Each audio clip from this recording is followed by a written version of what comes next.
Bismillahirrahmanirrahim. Assalamualaikum warahmatullahi wabarakatuh. Yang terhormat Profesor Dr. Muhammad Asmawi MPD dan Kak Rizky Nurufa MPD serta teman-teman sekalian. Pada kesempatan kali ini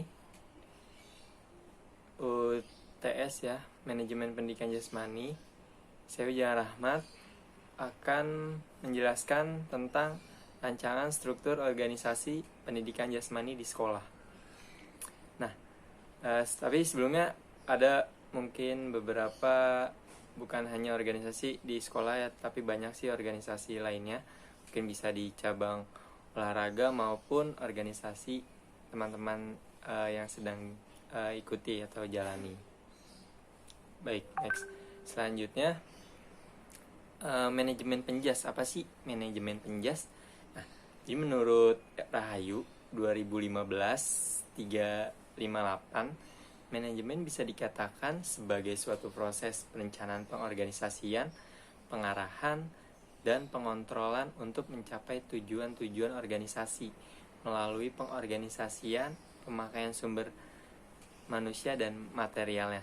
Jadi bukan hanya sumber daya manusia yang ada di dalamnya, tetapi dalam organisasi ini membutuhkan material lainnya untuk membantu agar organisasi ini berjalan, seperti itu.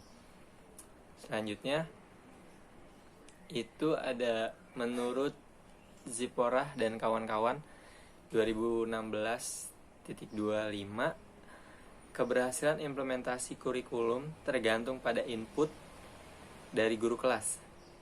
Langkah pertama dalam mempersiapkan guru untuk implementasi adalah membuat suatu pelatihan dan pelayanan untuk membekali pendidik ini dengan kompetisi akademik dan profesional yang diperlukan untuk diterapkan selama implementasi kurikulum tersebut. Nah, dalam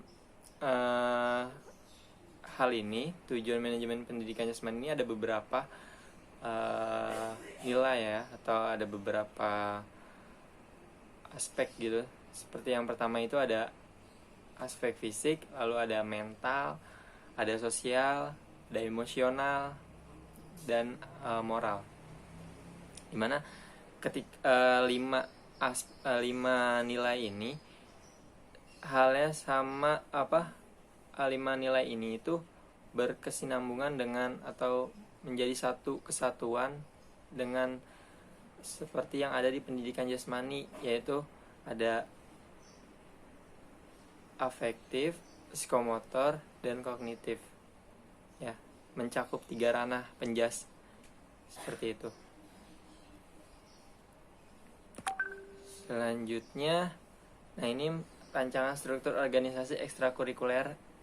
Ini yang saya buat ini di SMA Pada Suka DKI Jakarta. Jadi ini rancangan struktur organisasi ekstrakurikulernya. Dan saya mengambil ekstrakurikulernya ini yaitu futsal. Ya, futsal. Dan ini struktur organisasi ekstrakurikuler SMA Pada Suka, di mana kepala sekolah ini dia ini juga beliau ini sebagai penanggung jawab organisasi, di mana kepala sekolah berfungsi juga sebagai penanggung jawab organisasi. Lalu di bawahnya itu ada pembina ekskul ya, lalu ada ketua ekskul, ada sekretaris, ada bendahara, ada unit kegiatan, ada lagi sarana ya, unit sarana, dan anggota ekskul tentunya. Next, tugas penanggung jawab. Ya, tugas penanggung jawab ini itu kan sebagai kepala sekolah juga ya. Kalau di sekolah, mungkin di sekolah-sekolah lainnya juga penanggung jawab ya kepala sekolah seperti itu. Kepala sekolah ini, mereka ini memiliki memiliki fungsi dan tugas ya. memiliki fungsi dan tugas. Seperti penanggung jawab, ini tugasnya sebagai yang pertama menjadi inovator dari organisasi ini, lalu administrator, edukator, ada manajerial juga, dan sebagai supervisor di organisasi tersebut. Next, lalu ada tugas pembina. Tugas pembina ekskul ini ada, pertama, pembina ini menyusun program ekskul. Program apa saja selama satu periode, mungkin ya, satu periode yang akan dijalankan oleh anggota maupun kepala-kepala yang lainnya nih, kepala bidang maupun anggota-anggota yang ada di organisasi ini. Lalu yang kedua, melaksanakan pembinaan ekskul.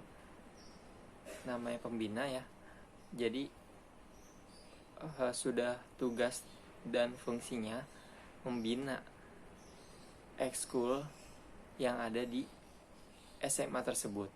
Khususnya misalnya karena ini ekstrakurikulernya adalah futsal, ya jadi khusus membina ekskul futsal seperti itu.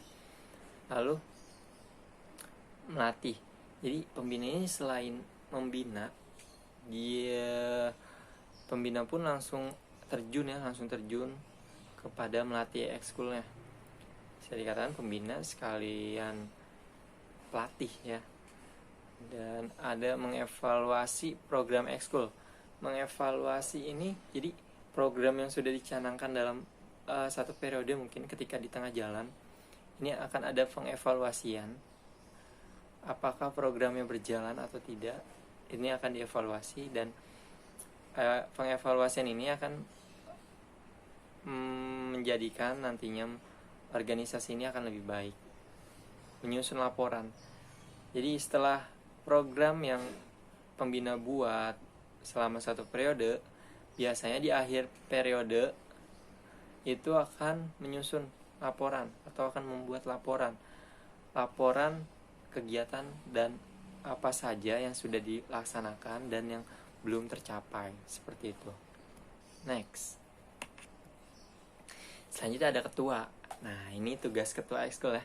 Biasanya kalau ketua ini kan, kalau ketua di ekskul nih biasanya yang paling jago gitu ya. Wah, paling punya karisma. Nah, di sini tugasnya ketua ini mengkoordinasikan seluruh kegiatan ekskul futsal.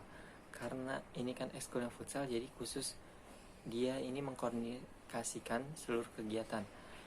Dan ada B, itu menyusun rencana kegiatan ekskul. Nah, jadi ketua nih, ketika selama satu periode kegiatan ekskulnya apa, jadi ketua yang akan membuat sebuah rencana.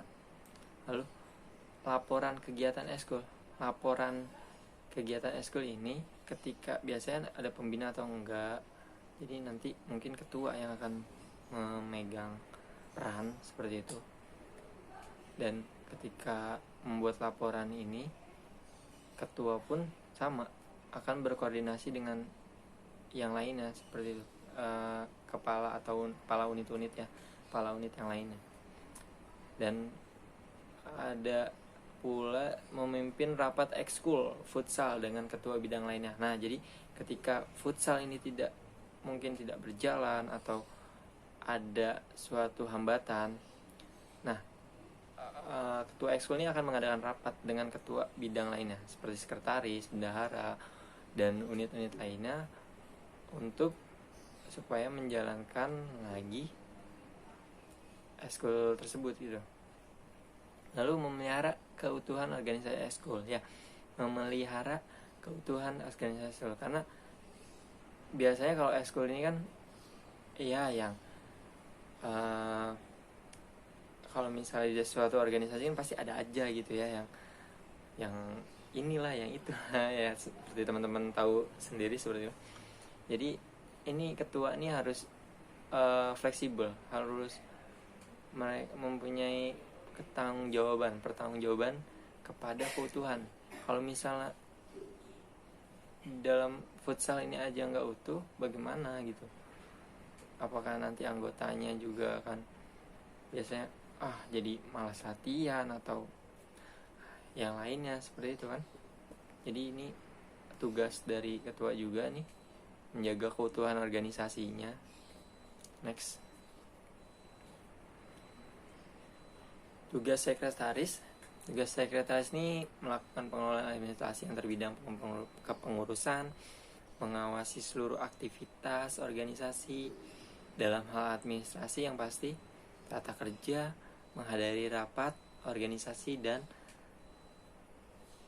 rapat lainnya ya, memfasilitasi kebutuhan jaringan kerja internal antar bidang, lalu membantu pelaksanaan tugas ketua juga. Next, ada bendahara.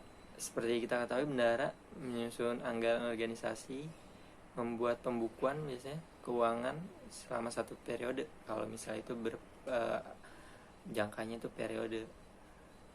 Lalu menyimpan dan mengeluarkan keuangan organisasi. Uang yang digunakan itu uang keluar masuk biasanya. Ada yang pemasukan, ada yang pengeluaran. Nah itu bendahara nih tugasan, teman-teman udah tahu. Lalu mengolah bukti transaksi keuangan. Jadi ada apa yang diperlukan, apa yang harus dibeli biasanya. Ini harus jelas gitu, harus transparan. Nah, lalu tugas unit kegiatan itu ada meningkatkan semangat anggota. Jadi biasanya kalau anggota udah pada malas nih, udah pada boring, udah pada bosen untuk ngelakuin ekskul.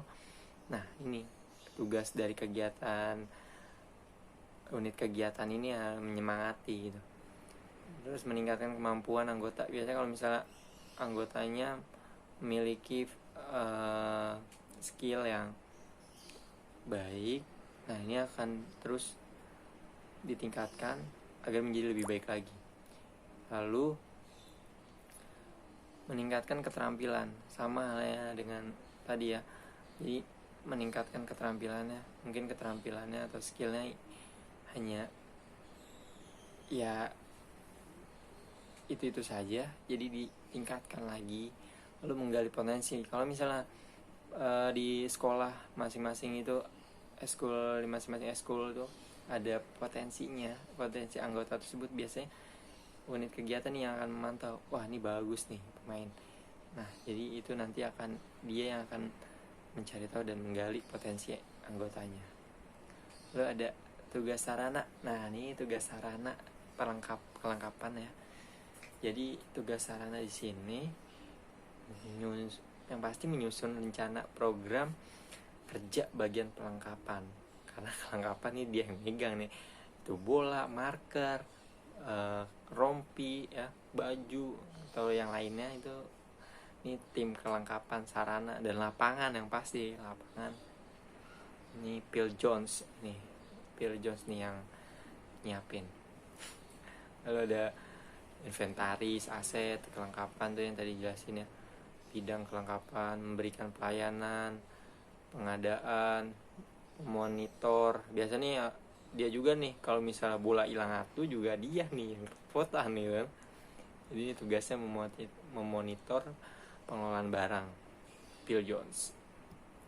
Selanjutnya ini anggota XO SMA pada suka ya ini. Jadi anggota ini kan yang mereka di dalamnya menjalankan dan mereka yang juga akan mematuhi peraturan yang sudah dibuat oleh semua anggota dan ketua, sekretaris, bendahara maupun unit bidang lainnya. Seperti itu. Ini anggota dan ketua pun akan menjalankan semua peraturan yang sudah dibuat seperti itu dan sudah disetujui. Oke, sekian mungkin presentasi dari saya, Ujang Rahmat. Terima kasih. Assalamualaikum warahmatullahi wabarakatuh.